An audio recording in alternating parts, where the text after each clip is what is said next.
Hi, welcome to Season 3, Episode 5 of the Weekly Wave. I'm Matthew Lyons. And I'm Aaron Johnson. And our special guest here today is Chair of the Board of Health, Mr. Chris Schultz. How are you?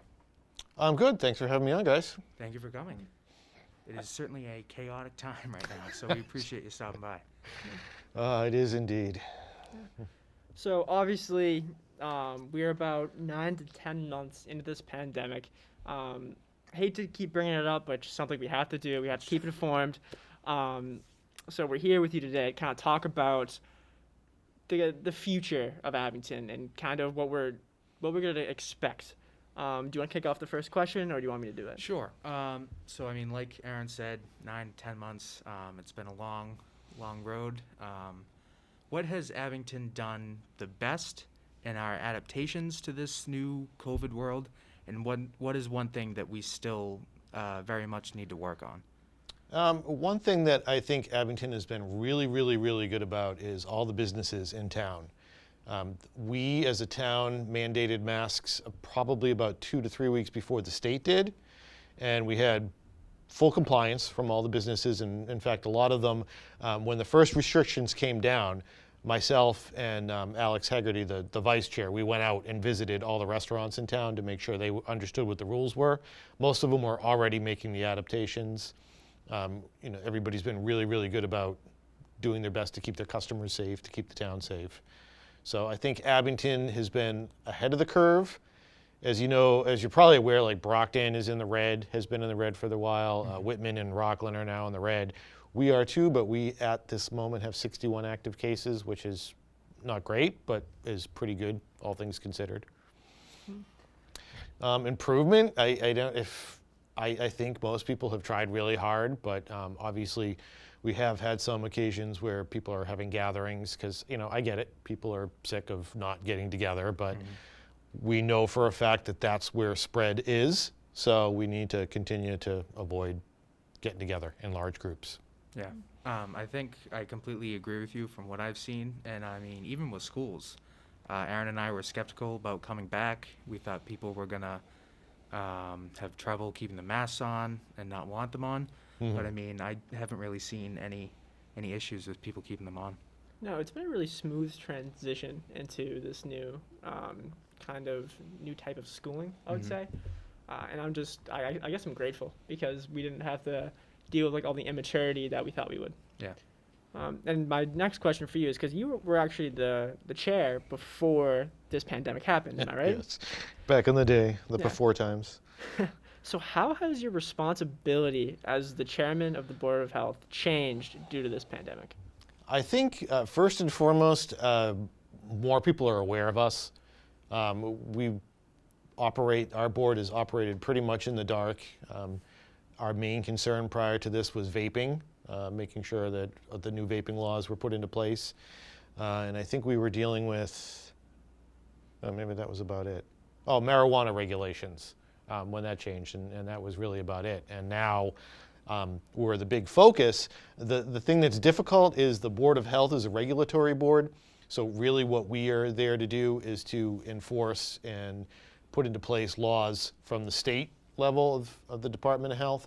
And then we have the Health Department, which is Marty Golightly and Lindsay and Angela. Those folks are the ones who are actually like boots on the ground dealing with the coronavirus. Do you find that people are coming up to you and saying, like, why aren't you doing this? Or, oh, I have an idea to do this. And yeah, I get a lot of, and this happens quite a bit. People will contact me and tell me, oh, somebody at this store is not wearing their mask, or I saw this or that. And it's the same thing. Like, it's great to notify us of that, but you need to make a formal complaint so that there's a record of it, and we can act on that. If somebody contacts me on Facebook, that's I can't do anything with that other than pass that information on. So. Right. So everyone right now is talking about a vaccine. There have been some that are approved. When do you think realistically we can put all these COVID guidelines behind us? Well, there's a couple of factors. So I think right now, and this will probably change, I think they're talking about mid-December is when the vaccine will first become available. You're probably going to see first responders, high-risk people get that first. I would guess, based on conversations I've had with our health agent, that March would probably be when we see mass vaccinations available. So we need to be there where people can get it from either their doctors or flu clinics here in town. You know, we can set up vaccine clinics here in town. And the other thing is that you need 75% of the population to be vaccinated in order for it to be effective. Okay. So until we get there, I think you're going to see, this is going to be a long time. It's not going away. Okay. Would Thank be you. my guess. And do you anticipate another lockdown with kind of the trend we're seeing with cases going up? I'm concerned about that. I think we're going to see, so Abington just went from, on Monday, we had 50 cases, 50 active, and we have 61 today. That's a big jump for one day.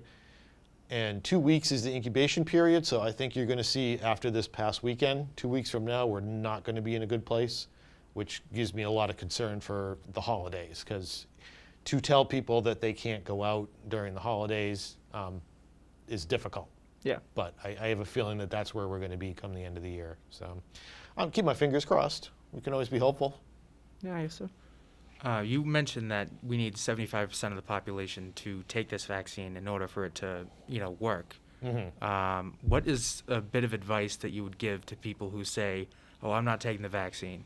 Like, I'll wait until everyone else does it." What's something that you would say to them?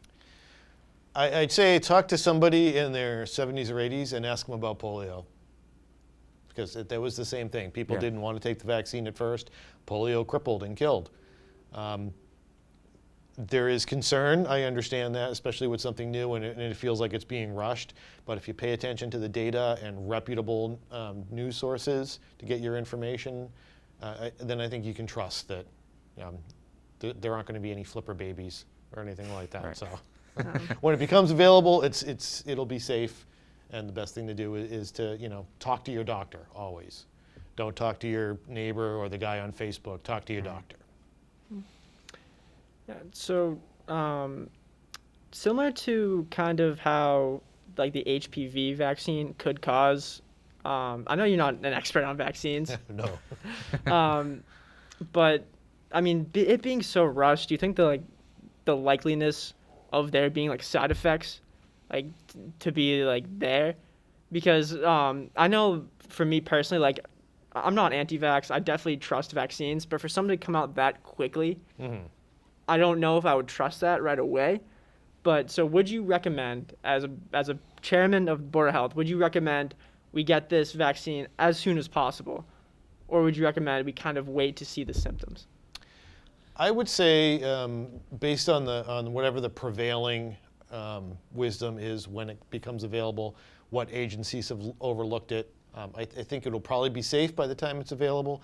One of the things that we're going to need to see is full transparency from the drug companies. For instance, I think the Pfizer vaccine has, I don't want to say serious side effects, but like people get sick from it. It's not like a flu shot where you're a little sore and then you're fine. Like people are actually down for a few days. So I think we need to be realistic about that. Long term, it's the same with the virus. Like, you hear people say, "Oh, most people that get COVID aren't that sick and they're fine." Well, we don't know what the long-term effects of this virus will be. Same thing with the vaccine. There's a certain amount of trust, but again, I think by the time it becomes widely available, it's going to feel rushed, but I think it'll be fully vetted, and just pay attention to the science. Okay. You mentioned that when you joined the Board of Health, your number one concern was vaping. Mm-hmm.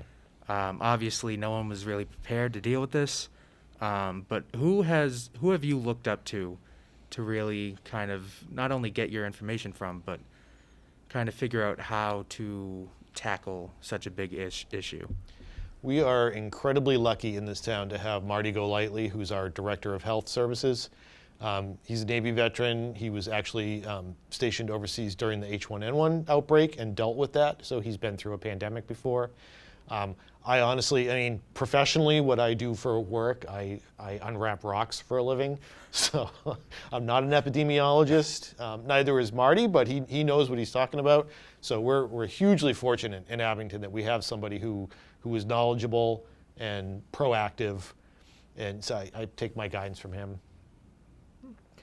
And this is my final question, and sorry to kind of harp on this vaccine, but considering that we do get this administered in March, what is a realistic timeline for us to actually kind of start to assimilate back to a normal society? So like no masks, like no social distancing, like what is a realistic timeline with the vaccine? I would think if it becomes widely available in March, my guess would be by late spring, summer, we'll see a return to some semblance of normalcy.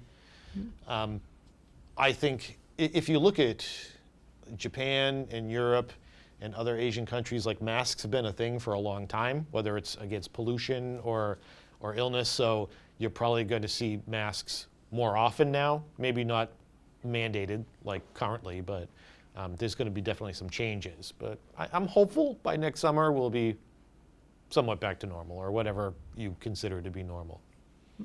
Thank you. Thank you so much for taking the time to come do this interview. Thank you for all the work that you have done in these months, and to all the members of the Board of Health, huge thank you. This is a crazy time, It is. and we just can't say thank you enough. Thanks for having me on. Appreciate it. Yeah, your work does not go unnoticed. Hopefully we're keeping people safe. That's all that we want at the end of the day. Thanks for watching, and tune in next week for a brand new episode of The Weekly Wave. And make sure to follow us on all of our social media accounts at the Green Wave Gazette and or the Weekly Wave. Stay safe. Goodbye, everybody.